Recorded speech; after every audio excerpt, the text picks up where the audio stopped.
আমার নাম বীরেন কালী, ঠিক আছে।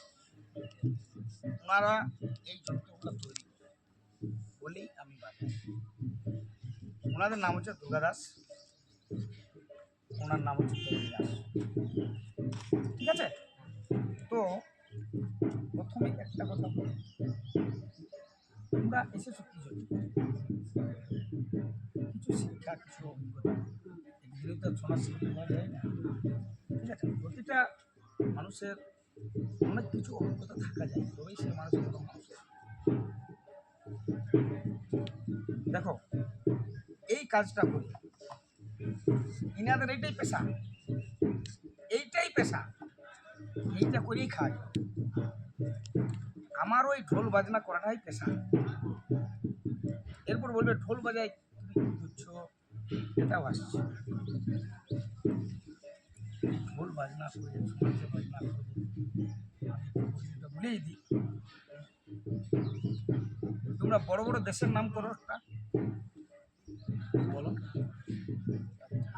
আফ্রিকা, আরো আমেরিকা, আরো অস্ট্রেলিয়া বলো, ইংল্যান্ড বলো, হ্যাঁ বাংলাদেশ বলো, দুবাই বলো।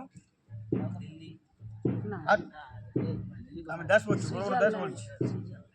সুইজারল্যান্ড, ঠিক আছে, চীন, আর বলো শ্রীলঙ্কা, আর বলো জাপান, আর বলো পাকিস্তান, আর বলো ফ্রান্স, ভুটান। যতগুলা বড় দেশের নাম করলে পাকিস্তান বাদ দিয়ে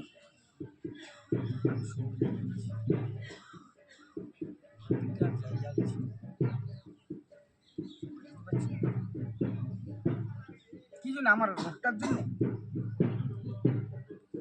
এই ঘুমটার জন্য, এই বাজনাটার জন্য, এই ছৌ নাচের জন্য,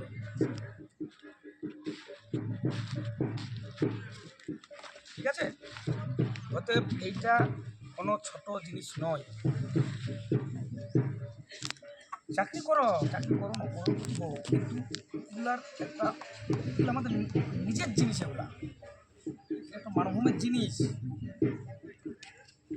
মাস্টারমশাইরা তোমরাকে নিয়ে আসছে অভিজ্ঞতাটা করার জন্য, যাতে এই ঐতিহ্যটা থাকে,